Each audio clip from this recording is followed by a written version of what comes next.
Barsiisota sobduu akkamitiin adda baafanna kun mata duree keenya har'aati. Ashama akkam jirtu maqaan koo Boonsaan jedhama. Chaanaalii kana irratti yeroo hundumaa sagalee Waaqayyoo waliin barannaa laayifstaayilii jireenya afuuraa yookaan immoo jireenya nama kiristaanaa ta'e tokko akkamitiin akka deddeebi'uu qabu yeroo hundumaa walii wajjin barannaa. Chaanaalii kanaaf haaraa yoo taatan subscribe gochuun dagatanii isiniin jedha Waaqayyoo isin eebbisu eebbifama. Barsiisota sobduu akkamitti adda baafanna? Macaafni qulqulluun barsiisota sobduu fi raajii sobduu irraa akka of eeggannuu fi nu beeksisa. Garuu immoo akkamittiin raajii sobduu yookiin immoo barsiisota sobduu irraa akka of eeggannu yookaan immoo mallattoo raajoonnii fi barsiisonni sobduun agarsiisan akkamittiin beeknee irraati of eegna kan jedhu gaaffii guddaadha. Kana irratti yeroo gabaabduutiif haasofnaa nu wajjiniin tura. Viidiyoo kanaan tuqaawwan muraasa ittiin barsiisota sobduu ittiin adda baafannu gabaabduu ishee walii wajjin ilaalla. Egaa namni tokko amanee ergii kiristaana ta'eetii yookiin immoo duuka buutuu Yesuus Kiristoos ergii ta'eetii dhugaa tokkicha qabamee dhugaa tokkicha bare sanatti qabamee jiraachuudhaa fi sagalee Waaqayyoo akkuma gorsu barsiisota sobduu irraatii of eeguu akka inni qabu sagaleen Waaqayyoo yookiin immoo macaafni qulqulluun nu ajaja. Kanaafiyyuu akkamittiin barsiisota sobduu warra ta'an irraatii akkamittiin isaaniin barree isaaniin beeknee akkamittiin dhugaa qabamne jirutti immoo akkamittiin adda baanee jiran yookiin of eegnee jiran kan jedhu sagalee Waaqayyoo maal nu jedha wanti dhugaa isinii walii wajjin ilaalla. Sagalee Waaqayyoo yeroo dubbatu Yihudaa boqonnaa tokko lakkoofsa irratti michoota koo waa'ee fayyina walii wajjin qabnuuf duruma iyyuu isiniif caafuudhaaf dhamaa utuun jiru amma amantii isa al tokkitti yeroo hundumaaf akka ta'utti warra Waaqayyoof qulqullaa'anitti dabarfame sanaaf akka loltaniif caafee isin gorsuun giddiitti barbaachisaa ta'uusaa argeera jedha.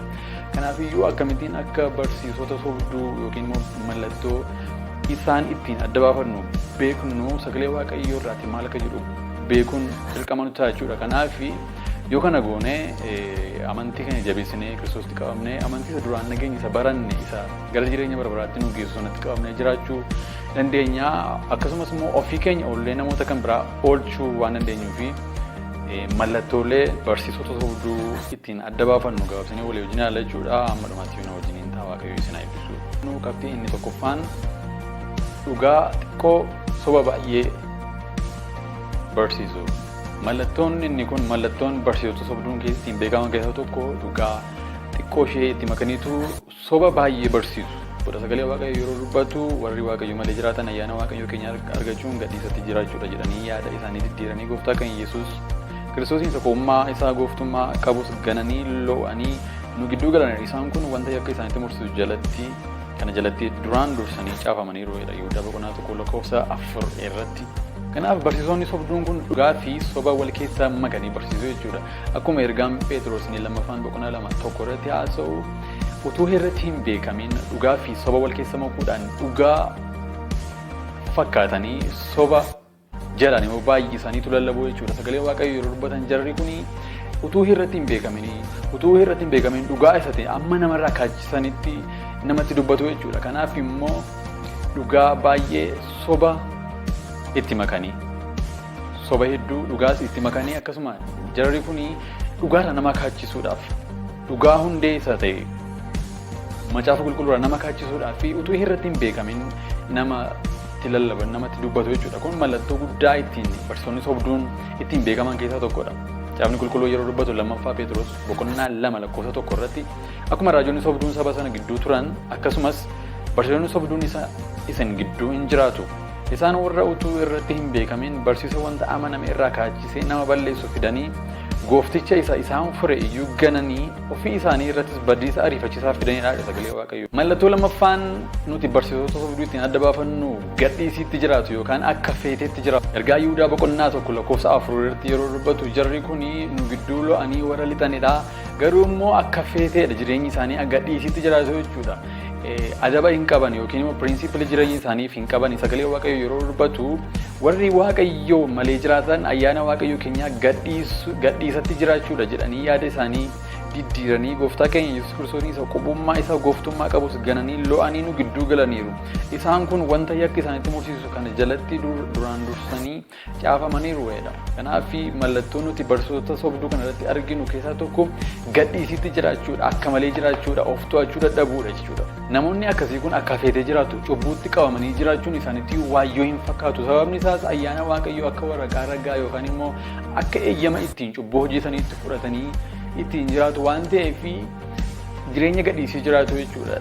Cubbuu yoo hojjetan akka waan ayyaanni isaaniif eeyyama kenneetti yookiin ragaa kenneetti akka feetee yookiin immoo gadhiisitti jiraatu jechuudha.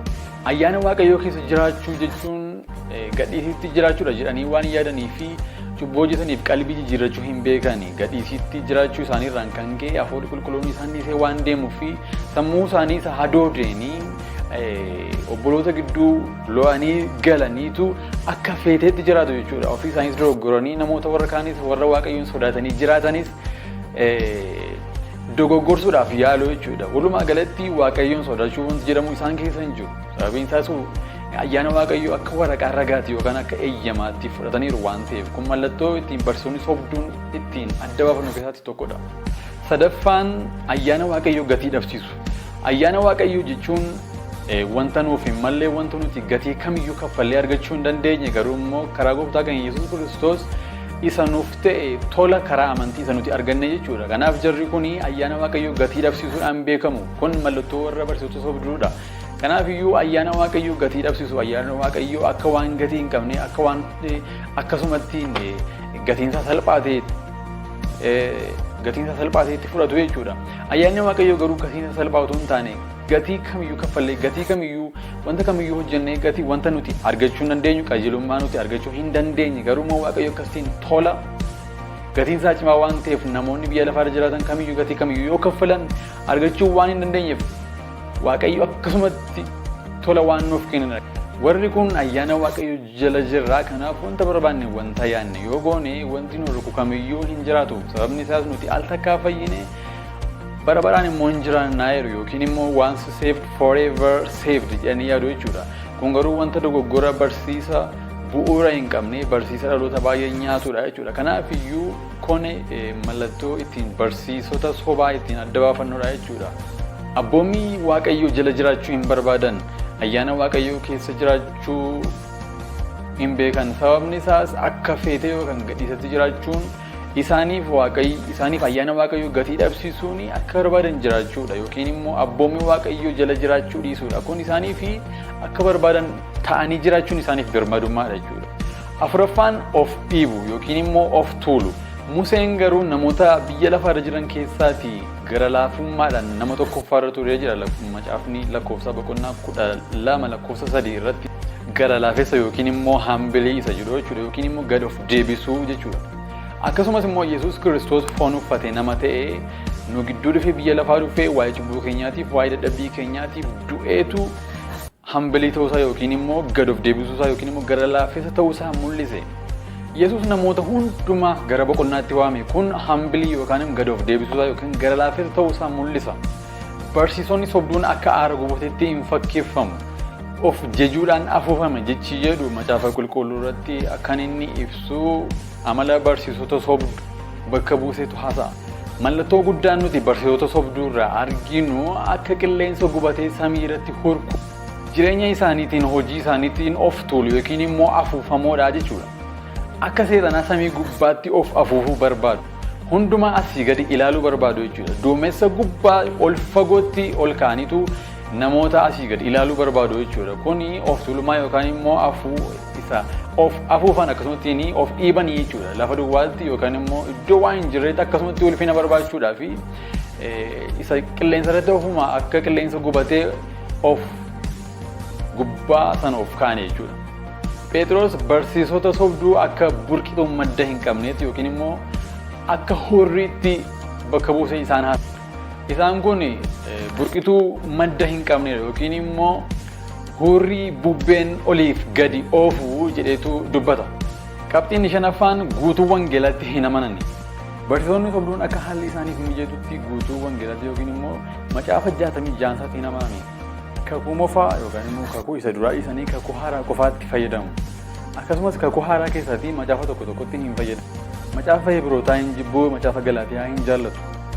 Barsiisaa hundee kiristaanummaa macaafa tokko qofaarratti xiyyeeffatanii yookaan lakkoofsa tokko yookaan immoo boqonnaa tokko qofaarratti xiyyeeffatanii saba yookaan amantoota hin barsiisu. Fakkeenyaaf ayyaana qofaan fayyine kan jedhu macaafa Roomaa yookiin immoo Galaatiyaa qofaarratti hunda'aniitu hundee yookiin immoo barsiisa hundee kiristaanaa jedhanii barsiisu. Garuu immoo macaafa Hibrootaa yookaan immoo macaafa Yaaqoob hin barsiisanii.